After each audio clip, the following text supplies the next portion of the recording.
अस्सलाम वालेकुम। मैं हूं फैसल मोहम्मद और आप देख रहे हैं हमारा YouTube channel views of Faisal Mohammad.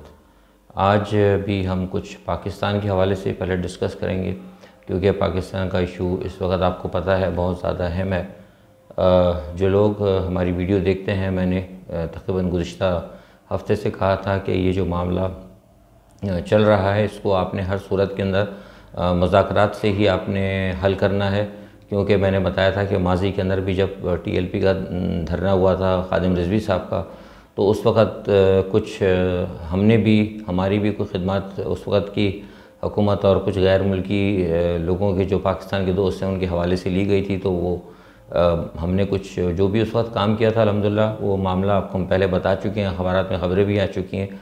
तो लिहाजा हम तमाम सूरत हाल को समझते थे, इसलिए हम बार बार कह रहे थे कि हुकूमत गलती कर रही है।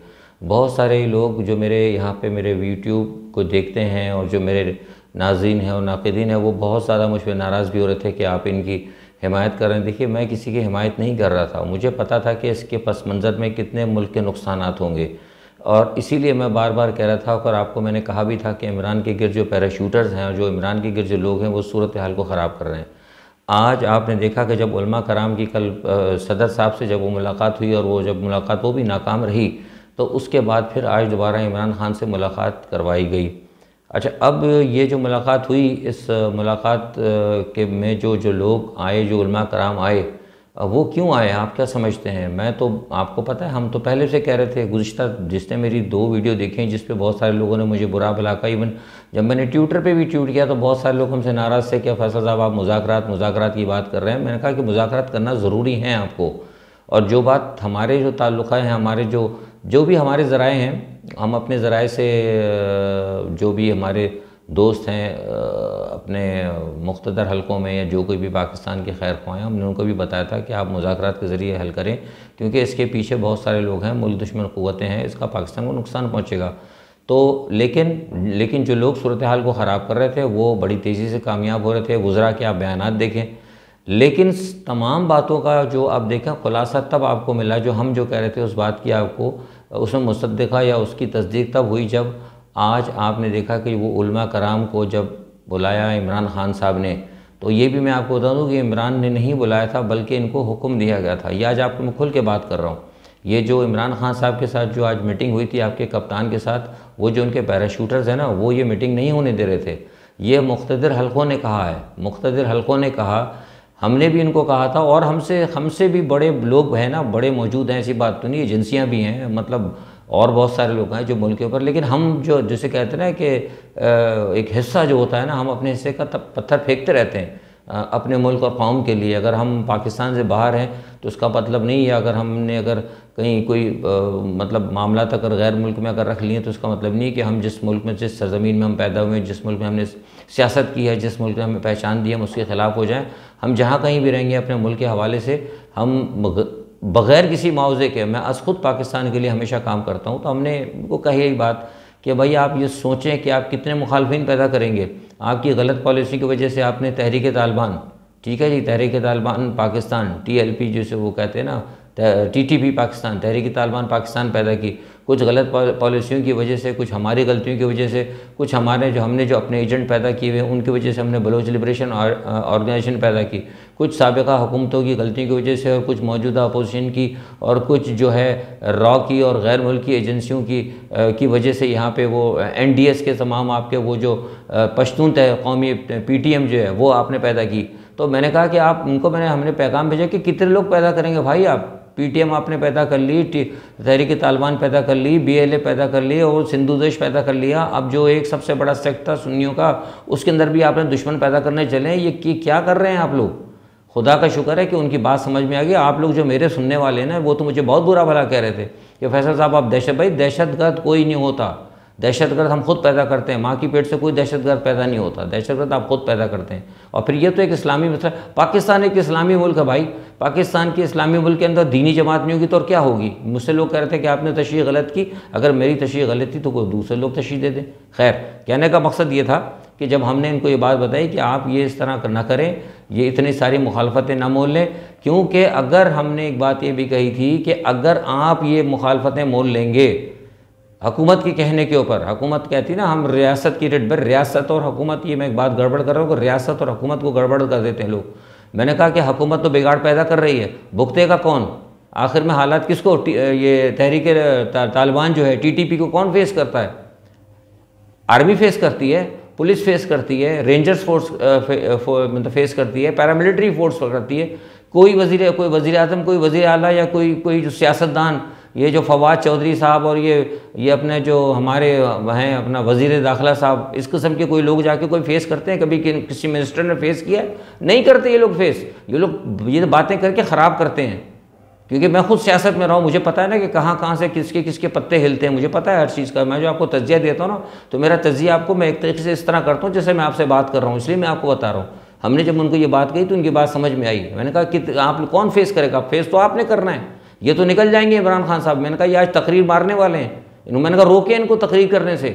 ये अगर कैप्टन साहब आज तकरीर करते तो पाकिस्तान के अंदर एक और नई आग लग जानी थी। या जब मैं बताऊंगा नहीं क्या मतन क्या था, बाद में जो लोग बताते रहेंगे। हमें तकरीर के मतन का भी पता लग गया था कि किसने तकरीर लिखनी है, लेकिन वो हमारा काम नहीं, हमने कोई मतलब तेल वेल नहीं छिड़कना। लेकिन मैं असल में लोगों को बताना चाहता हूँ, ना मैं इमरान की बुराई कर रहा हूँ। इमरान बहुत सिंसियर आदमी है, बहुत ईमानदार है, लेकिन मुझे अफसोस ये कि उसके गिर जो ये इसने पैराशूटर जो बदमाशों का टोला जमा कर लिया ना उसने पाकिस्तान के अंदर, जो समझ में नहीं आता कि किस तरह उसको कोई मिसमरिज्म कर दिया या चिपट गया है जोंकों की तरह। आई डोंट नो, मेरी बिल्कुल समझ में नहीं आ रहा कि क्या है मसला।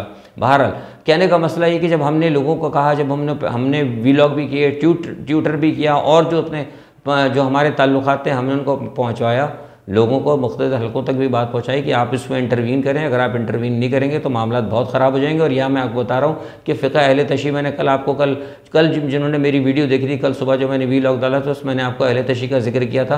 तो अहले तशी भी तैयार हो गए थे, खड़े हो गए थे तहरीक लब्बैक के पीछे। तो आप मुझे बताइए पीछे रह क्या जाता है? आप एक इस्लामी मुल्क के अंदर जो भी थे, जो आप जिनको मना किया है उलमा ने आकर, आपको बताया फिर उनको हटा दिया गया। इमरान खान ने नहीं बुलाया उन वज़रा को जिन्होंने सारी सूरत हाल ख़राब की है। और वो इमरान खान ने क्यों नहीं बुलाया कि वो भी मुख्तदर हलकों की तरफ से कही गई थी। ये भी बात मुख्तदर हलकों ने कहा कि हटाओ इन लोगों को, समझ गया आप? तो ये बात उनकी समझ में आ गई कि बिगाड़ तो ये पैदा करेंगे, भुगतेगा कौन? भुगतेगी पाकिस्तान की आर्मी, भुगतेगी पाकिस्तान की फ़ौज।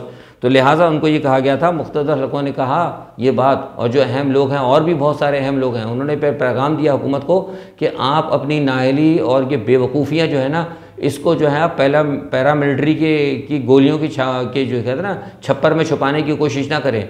फ़ौज कभी नहीं करेगी इस तरह जाके फ़ौज को लड़वाने की कोशिश ना करें। यह मामला मैंने आपको पहले भी कहा था कि पुलिस के ज़रिए भी हल हो सकता था। मेरी बातें सख्त तो ज़रूर हैं, जो PTI के लोगों उनको बहुत बुरी लगेंगी, लेकिन ज़रा वक्त आने दें, आपको सब पता लग जाएगा कि कौन कितने पानी में था। क्योंकि मैंने आपसे कहा ना कि मैं अखबारी खबरें नहीं देता। मेरे पास अल्हम्दुलिल्लाह ना मेरे पास कोई चिड़िया होती है ना कोई चुड़ैल होती है। मेरे पास बहुत अल्हम्दुलिल्लाह बहुत सही खबरें होती हैं आप लोगों की दुआओं से। तो मेरा और मकसद सिर्फ ये होता है खबरें देने का, या मेरा वीलॉग करने का मकसद सिर्फ ये होता है कि मैं सिर्फ अपना फ़र्ज़ अदा करना चाहता हूँ, कौम को सही बताना चाहता हूँ कि आप समझें। इमरान खान बहुत अच्छा आदमी है, लेकिन इसके गिर्द जो लोग हैं जो दूसरी पार्टियों से आए हुए हैं वो उसको टोटल फ्लॉप कर रहे हैं। और फ्लॉप इस हद तक करने लगे थे कि वो मुल्क की सलामती से खेलने लगे थे। नतीजा क्या हुआ? बहरहाल ये हुआ कि अब मैं आपको बता रहा हूँ कि मामला किसी हद तक अल्हम्दुलिल्लाह बेहतर हो गए। फ़ौज ने इंटरवीन किया, सारे मामला दुरुस्त हो गए। आज रात किसी वक्त भी हमें जो बताया गया था, मेरी एक बात ये वाज़े कर दूं कि मेरी साद रिजवी साहब से आज तक मेरी कभी बात ना हुई है, ना मैं कभी उनसे मिला हूं। हाँ, लेकिन अलबत्ता जो खादिम रिजवी साहब हैं उनसे मेरे ताल्लुकात थे, मैं उनका बड़ा मशकूर हूँ। पहले भी मैंने कहा था, मैं उनके लिए दुआ करता हूँ कि अल्लाह ताला उनके बुलंद दर्जा अता करे उनको। उन्होंने मेरी बड़ी बात मानी थी, मेरी बड़ी मतलब मेरी बहुत इज़्ज़त करते थे। जो मैं कहता था उनको तो वो कह रहे थे कि फैसल साहब बड़ी बात है कि आपने इतनी दूर से आप होके आपको ख्याल आता है और आप हमारे लिए बात करते हैं, जैसे आप कहेंगे हम आपके साथ चलने के लिए तैयार हैं। उनका ये कह देना ही है, कह के उन्होंने मुझे ख़रीद लिया था। तो मैं तो उनका समझो कि खादिम रिजवी साहब का वैसे ही ग़ुलाम हूँ। मुझे कहने में कोई आर नहीं कि वो शख्स मेरी बहुत इज़्ज़त करता था। जितना अल्लाह ताला ने उसको मकाम दिया था, जो कुछ अल्लाह ताला ने उसको इल्म दिया था, मेरी जो है हैसियत उसके आगे कुछ नहीं थी। लेकिन वो मुझसे हमेशा कहता था कि फैसल साहब जो आप कहेंगे वो मैं आपकी बात मानूंगा, और उन्होंने मेरी बात मानी थी। ठीक है जनाब।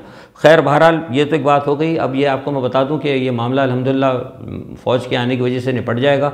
सारे मामला दुरुस्त हो गए हैं और इमरान खान साहब को तकरीर करने से भी रोक दिया गया, ये भी आपको उन्होंने बता दिया। वरना तकरीर के अंदर जो मतन उनको लिख के दिया था, जो बात वो इमरान खान साहब करने जा रहे थे, उससे मज़ीद आग ही लग सकती, हालात और ख़राब होते थे। और ये है मामला। और मैं आपको अब ये बता रहा हूँ जो मेरे पास इत्तलात हैं, हो सकता है अब इसमें तब्दीली हो जाए तो मैं नहीं कह सकता, और बहुत सारे वीलॉगर्स कह रहे हैं, उनकी माशाल्लाह सब सीनियर लोग हैं, सबकी अपनी अपनी इत्तलात होती है। मैं ये नहीं कह रहा कि वो गलत कह रहा है, सब माशाल्लाह बहुत अच्छे लोग हैं, मुझसे ज़्यादा जानते हैं। लेकिन जो मेरे पास इत्तलात है वो ये है कि अगले 48 घंटे के अंदर मामला दुरुस्त हो जाएंगे और अदलिया का जो मामला है, अदलिया के अंदर कोशिश की जाएगी कि सेटल डाउन किया जा रहा है कि किस तरीके से इनके केसेस को वापस लिया जाए, और ये ले लेना बेहतर है। क्योंकि अब ये लोग कह रहे हैं कि जी वो होगा, और ये बात बिल्कुल, ये बात मैं इमरान खान साहब की बात मानता हूँ कि वो जो फ्रांस वाली बात है वो बिल्कुल दुरुस्त है, वो तो हमने भी कही थी कि फ़्रांस के सफ़ीर को निकालना या इस किस्म की बात करना वो मुनासिब नहीं है वो। जो जहाँ तक मैं बात कहता हूँ इमरान खान साहब की सही है, लेकिन इन चीज़ों को आड़ बना के बहुत सारे लोग पाकिस्तान में बहुत बड़ा क्योस पैदा करना चाहते थे, और वो चाहते थे कि पाकिस्तान की एक बड़ी मजहबी जमात के इसको जो है पैरामिलिट्री फोर्स क्या है यार, पैरामिलिट्री फोर्स नाम है बस, पैरामिलिट्री फोर्स रेंजर्स बेसिकली देखा जाए तो वो भी फ़ौज का ही एक इदारा होता है। तो आप इस तरह जो मतलब बहुत बड़ी साजिश जो लोग कर रहे थे, अल्लाह का शुक्र है वो साजिश ख़त्म हो गई। अच्छा, एक खबर ये भी सुनने में आई है कि एक मेजर जनरल रिटायर्ड थे ज़फ़र मेहदी, जिनका एक दफ़ा मैंने जिक्र किया था, उनके बारे में पता लग गया। उनके जो बेटे थे हसन अस्करी, शायद आपको याद होगा, जिन्होंने पहले मेरी वीडियो देखी होगी तखमीना से कुछ माह पहले मैंने कहा था कि एक मामला चल रहा है, वो तो पता लगा कि वो क्लियर हो गया मामला, और वो उनके बेटे को शायद गालिबन मिलिट्री कोर्ट ने 5 साल की सज़ा दे दी है। मेरे पास अभी इत्तला है, और हो सकता है, लेकिन मुझे लगता है कि ये इत्तला सही है, क्योंकि जिस हल्के से मुझे पता लगा वो बड़ा मतलब मुसद्दिक़ा है। तो वो, और उनको सज़ा इसलिए हुई है कि जो थे अपना major retired general Zafar Mehdi के बेटे को उन्होंने मतलब फ़ौज के अंदर कुछ गड़बड़ पैदा करने की कोशिश की। तो जनरल बाजवा को आपको पता है जो मिली थी एक्सटेंशन, उसके ऊपर उन्होंने कुछ लेटर वेटर लिखे थे। बहरहाल गलत काम था, और वो इस काम के अंदर बहरहाल उनको मिलिट्री कोर्ट ने, इसलिए मैं कहता हूँ कि मिलिट्री कोर्ट के अंदर अच्छा होता है फैसले, फटाफट काम होता है, फटाफट हो जाता है। यहाँ ये नहीं कि सबूत नहीं मिल रही है, वो बहरहाल भी है। अच्छा, दूसरी छोटी सी इंटरनेशनल न्यूज़ में देती कि कल मोदी साहब ने G20 का आपको पता है इजलास हुआ था, आपने खबरें आपने सुन ली थी, हमारे पास उसकी इत्तला हमने पता की, तो पता लगा कि साइड लाइन में उन्होंने मुलाकातें की हैं, बाइडेन से भी की है, मैक्रोन से भी की है, और इन दोनों रहनुमाओं से साइड लाइन पे मोदी साहब ने कहा कि हमें ख़ित्ते के अंदर जो पुरतशद्दुद अनासिर हैं या जो सेफ हेवन्स हैं उनके ऊपर हमें तशवीश है। अब आप इशारा समझ लें, वो नाम तो नहीं लिया, सेफ हेवन्स का मुराद उनका वो पाकिस्तानी है, क्योंकि पाकिस्तान तालिबान की सपोर्ट कर रहा है। और मैक्रोन से जो बात हुई, मैक्रोन से उन्होंने कहा था कि हमें आपके साथ हमदर्दी है और हम आपका हर मामले पे फ्रांस के साथ खड़े हैं। वो नाम तो खैर उन्होंने नहीं लिया जिन्होंने मुझे बताया, लेकिन वो जो पाकिस्तान में आजकल जो चल रहा है ना, तहरीक लब्बैक और फ्रांस, तो ये मामला जो है ना उसी पस मंज़र के अंदर उन्होंने ही किया गया था।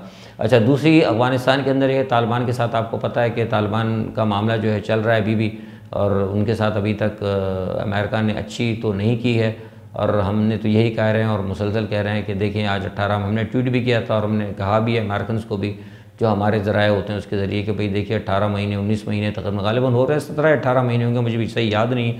तो उन बेचारों ने अभी तक अपने जो उनके माहदे पे उस पर अमल किया है, 18 महीने या 17 महीने हो गए, एक भी अमेरिकन नहीं मारा गया, कुछ नहीं हो रहा। लेकिन अमेरिका वहाँ पे मुसलसल जो अमेरिका ने उनके साथ माहिदे किए थे, उन माहिदों के अमेरिका ख़िलाफ़ है, और सिर्फ इसलिए ख़िलाफ़ है कि चंद अमेरिकन अनासिर ये चाहते हैं कि तालिबान को सज़ा दी जाए, सिर्फ इसलिए सज़ा दी जाए कि अमेरिका जो है नाकाम हुए, और अमेरिका की जो एक अमेरिका की एक सेहत थी ना, क्या कहते हैं, एक सुपर पावर की, वो मुतासर हुई है।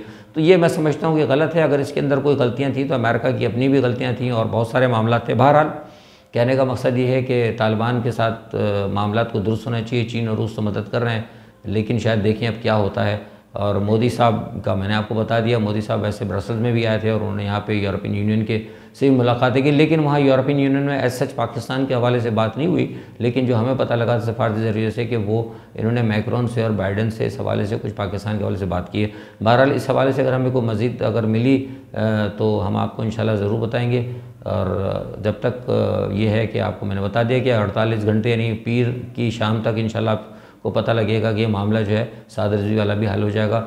और इसी उम्मीद के साथ कि अल्लाह ताला इस मामले को हल करे और हमारे पाकिस्तान मुल्क पाकिस्तान को जो लोग नुकसान पहुंचाना चाहते हैं, अल्लाह ताला उनके इरादों को नाकाम करे। अपना बहुत ख्याल रखिएगा। इंशाल्लाह कल जो भी खबरें हुई हैं, जो भी मामला हुए, तो उस पर मैं नए तजज़िये के साथ आपके साथ ज़रूर हाज़िर हूँगा। तब तक अपना बहुत ख्याल रखिएगा। अल्लाह हाफ़िज़।